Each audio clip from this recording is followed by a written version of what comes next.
go of the past. This video on letting go of the past, changing those limiting beliefs that you adopted as a child. You didn't consciously set out your beliefs, but you need beliefs and attitudes to function.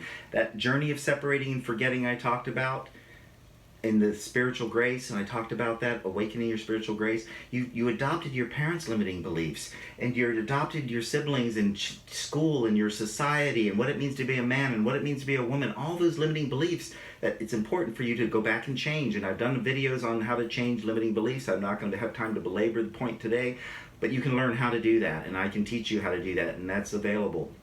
But for today, that's the way to let go of the past. I need to change the belief and the attitudes.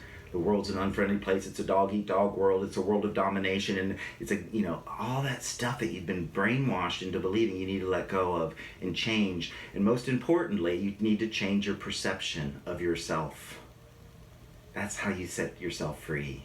Changing beliefs, changing attitudes, and changing perception. And you've been doing that simply by listening to what I've been saying today, by listening to the other parts of this course on awakening your spiritual grace and on solutions for moving beyond struggle, understanding and changing your perception of your ego that we talked about on that hour-and-a-half class. We talked about the immature ego of the child, the adolescent, the teenager, and the adult, the grown-up and the adult, to understand how the ego works, to change your perception. And you've been doing that by listening, and that's beautiful and that's wonderful. But now it's about going back and changing the attitude and opening up to a positive attitude, to have the humility to change the beliefs. What are my limiting beliefs around love? Do I have a belief that love hurts? What do I want to change it to? Maybe the belief that love heals.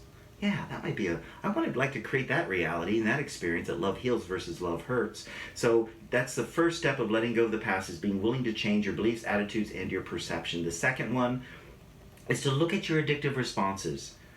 To look at your addictive responses and your bad habits, to explore them, like me and my addictions, me and my addictive responses. And I like to use the word addictive responses because addiction has such a negative connotation, and it sounds like a prison. It's addiction to whatever.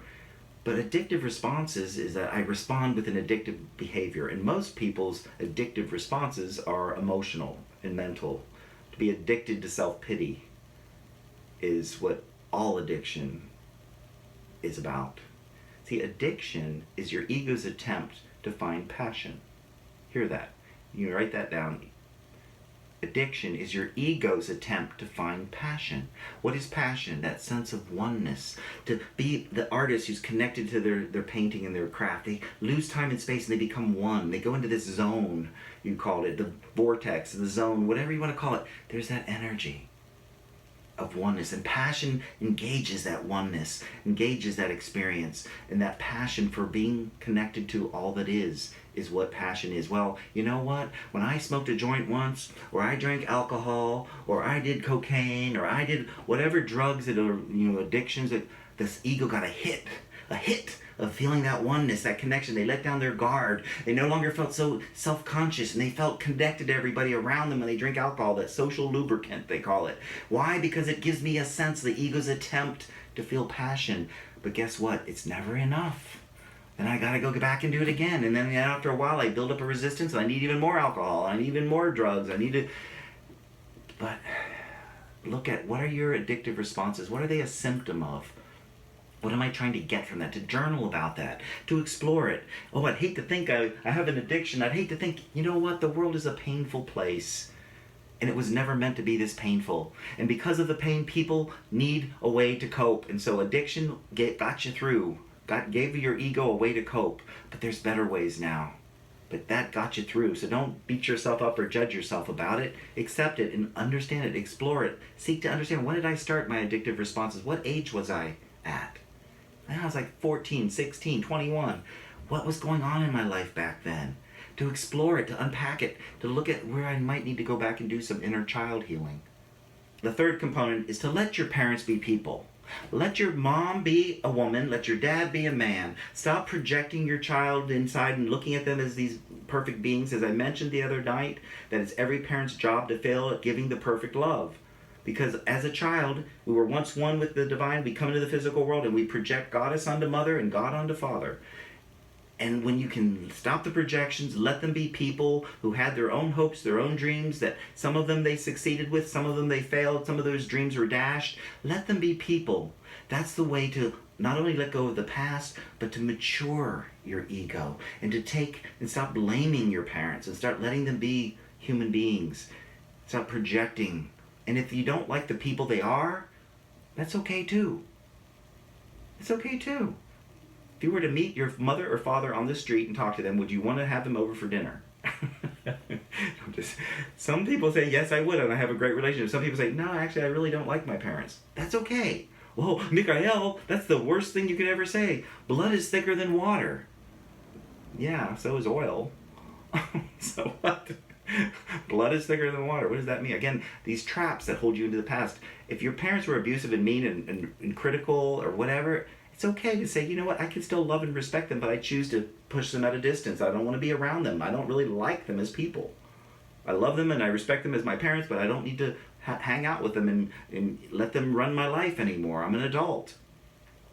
So letting your parents be people is the third way to break free of the past. The fourth way is to develop a relationship with your empowered future self, to have a vision of the future. That's the way to let go of the past. Again, you won't let go of that relay of the past until you have something to reach for, until you have something to look forward to, until you can open up. Don't let yourself get limited by your egos. Oh, if only I could, and I hate to expect anything. I'd hate to hope, get my dreams, get my hopes up. That's what the ego does. Don't get your hopes up. Don't expect too much. Just settle for what you have.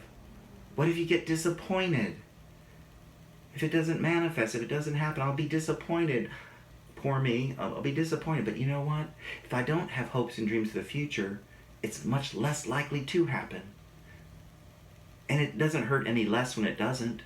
So open up and have expectation, anticipation, which is hope. Have hope for the future and start to imagine yourself healed from that critical, debilitating condition that you have. Imagine a future of you being free in that loving relationship, to see that relationship grow or change, or perhaps if you've never been in a loving relationship, to open up to that future where you find that soulmate, where you find that person where you can connect with and share your life with.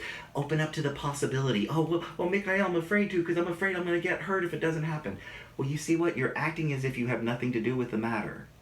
It is up to fate, not to you, to choose and to create and to manifest and to attract it. You can create your own reality. You do create your own reality.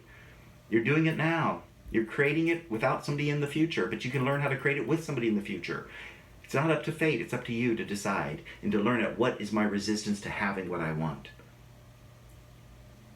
That's the fourth component of letting go of the past. Develop a relationship with the future, empowered future self. Because you know what? There's also the disempowered future. That's your ego's future. And it's out there. Both futures are out there and they're radiating energy. They're feeding you now. They're changing who you are. It's motivating you. It's feeding your fears and your anxieties. It's your motivation for growth. It's coming in for healing or not healing. It's all about my relationship to the future. Who am I connecting with in the future? My disempowered ego's future or my empowered soul's path future? Which one? And they both exist and both are out there. Which one I give attention to is the one I'm going to draw upon and manifest. And I know what that ego's future is about. Loneliness, pain, struggle, suffering. I've learned, hear this, you have learned all the lessons that pain and struggle can teach you. You've graduated. It's time to move on to the next level.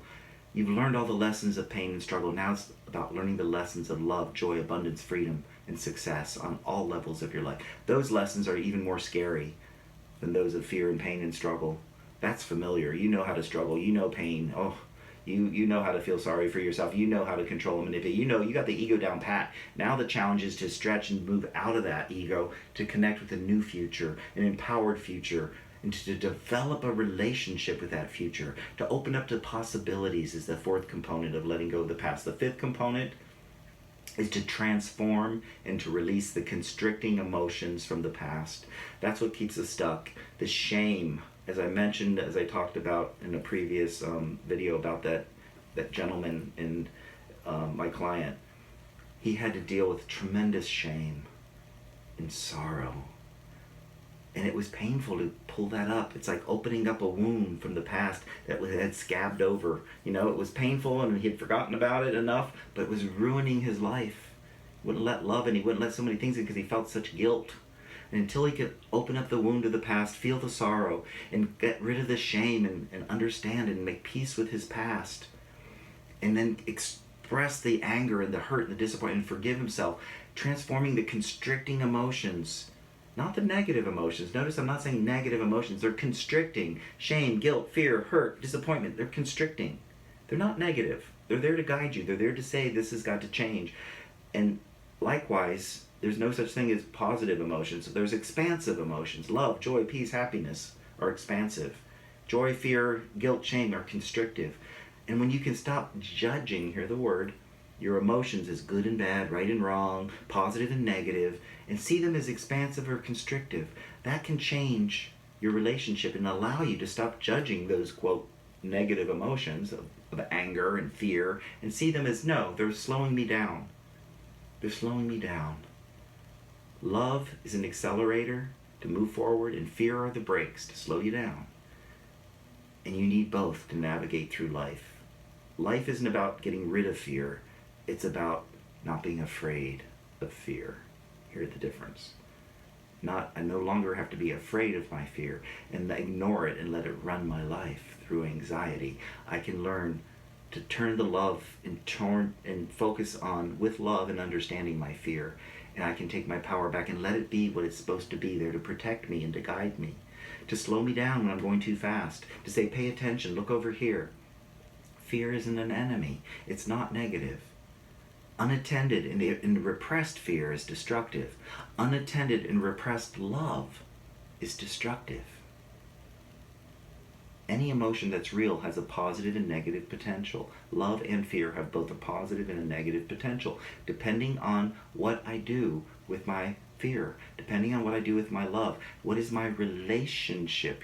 Notice that word keeps coming up a lot. Healing your relationship with your soul, healing your relationship with your spirit, healing your relationship with the past, healing your relationship with your ego, healing your relationship with God. God is all that is. It's all about the way I relate to life. And that's transforming your emotions, is healing your relationship to your emotional body. Stop judging them as good and bad and right and wrong and spiritual and unspiritual. Anger is unspiritual. No, it isn't. All your emotions are spiritual. But it's my relationship. Is it a functional relationship or a dysfunctional relationship? And I can change the way I relate. I can change the dysfunction into function. And that's what letting go of the past is about. I can change the dysfunctional beliefs and attitudes I've held on to into more functioning beliefs and attitudes that support my dream of the future. I can change my relationship to my addictive responses. I can change my relationship to my parents. Let them be people. I can change my relationship with my empowered future self. I have that ability, and I want to live and function with love. I want to function with compassion and understanding. I want to function from my soul and my spirit. I want to function and live and breathe as a spiritual being that I have always been and am destined to become again. Fully empowered, fully conscious, fully awake, fully aware, fully functioning in the grace of my spiritual nature. That is the challenge, and that is what this class, bringing it to a close as you let go of the past, changing those beliefs, transforming the constricting emotions by not judging them and going into them and processing them. And I've talked about this in other classes. You can, if you don't know how to do that, look me up, look for the other classes, and you can discover how to do that. What are your addictive responses to change that and to look at your relationship with your empowered future and let your parents be people as the way to begin to let go of that past and reach for a future, your future that's out there waiting for you to claim it, your empowered future. And I hope that you all have got some value from today's class. I've enjoyed sharing it. There's some things in there I need to hear that I'm listening to as I talk to you. Thank you for the hearts. Thank you so much for the donations, all of you, for the time and the attention. Oh my gosh, there's 137 people on here. Wow.